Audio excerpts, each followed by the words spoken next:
guess we better get used to the celebrity treatment, huh? Can't blame the fans for wanting a photo of their heroes. But if this is for anything besides your own personal use, then we're legally allowed to charge you. Wait, what would they call it here? An appearance fee? Photo shoot fee? Absolutely! It's just an honor to be able to photograph the Ace Adventurer duo. How does 1.5 million more sound? Sure, that sounds fine! Hold up, how much did you say again? 1.5 million? Did Paimon hear that right? That's a lot of more for just one photograph. Maybe a little too much. Are we really worth all that? You guys are overreacting! This measly 1.5 mil is just the start. If you're interested in working with me as a photographer, you could potentially be taking home anywhere up to 9 figures. Snap some snaps and stack those stacks. 9 figures? That's... wait. Every 1,000 is 3 figures, plus 1 for the 1, so 1 million, that's 7, plus 2 is 10 million, 100 million. 100 million?! Yeah, this all sounds too crazy even for Paimon to fall for it. What kind of racket are you running here? You planning on flashing a couple of famous faces to con innocent people? Con innocent people? You took the words right out of my mouth. But you got it back to front. My goal here is to rid Teyvat of everyone out there who's trying to con innocent people. Help me out, and there'll be a big bonus in it for you. Whoa, back up a little. Seems you skipped a couple of steps. How did you get from photography to crime fighting?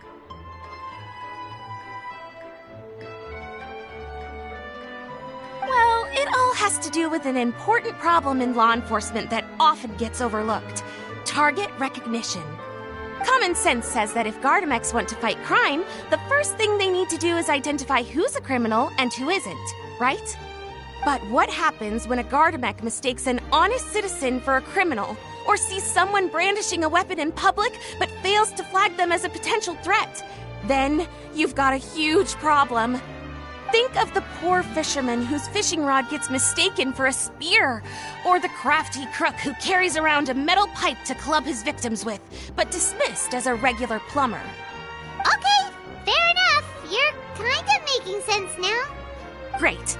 Okay, so let's say I disguise myself as a cat, or a dog, or a finch, or a pigeon, or maybe even a blubber beast, because why the heck not? So I'm walking around the city streets like an escaped amusement park employee, and a Gardamex sees me. How do you think it would respond?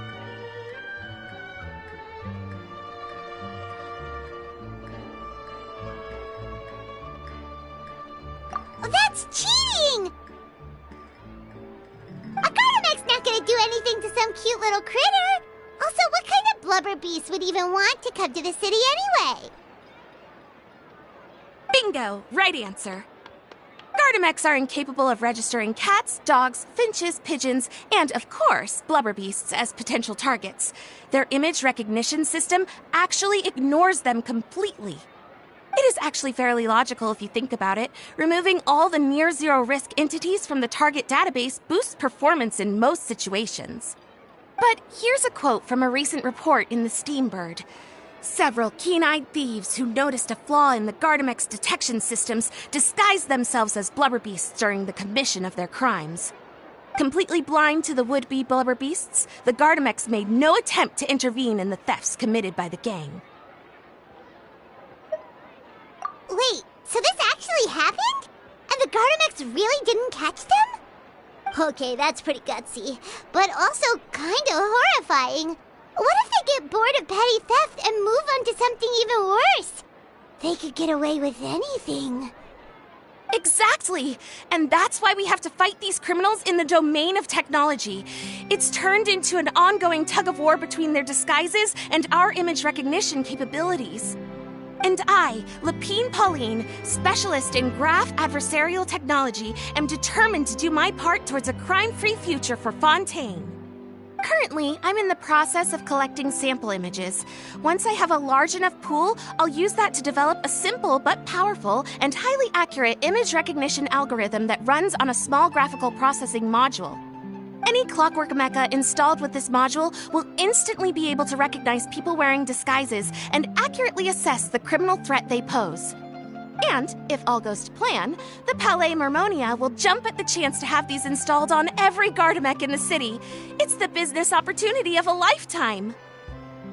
Paimon's getting deja vu. Let me guess, you're a homebody researcher who prefers to stick to the city, limiting your potential sample size. And the reason you want to work with us is because we can go out into the wild and help you get all the other photos you need, right? Wow! Right again!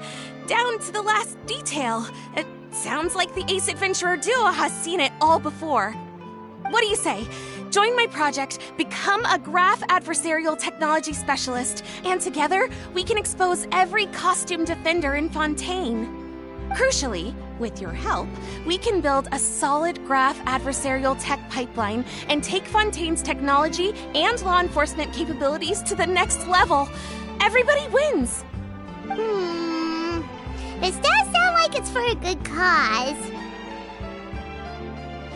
Forget tomorrow. We can't stand by and do nothing. There are criminals out there giving Blubber Beast a bad name, and that's something Paimon won't stand for!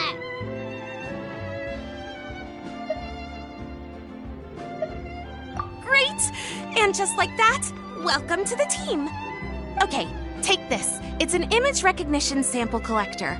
It contains recording and analysis equipment that I designed myself and comes complete with a user guide.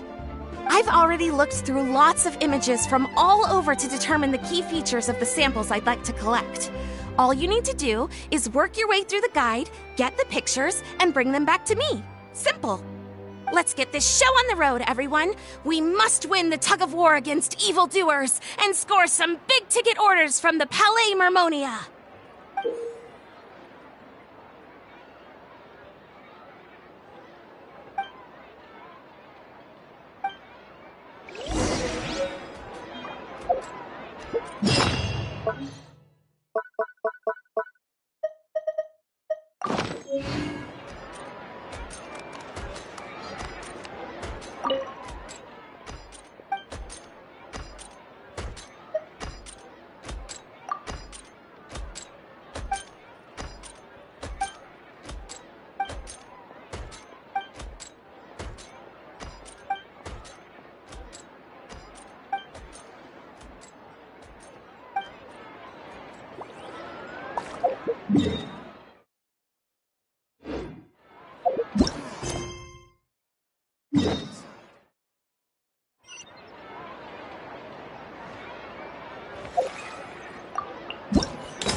You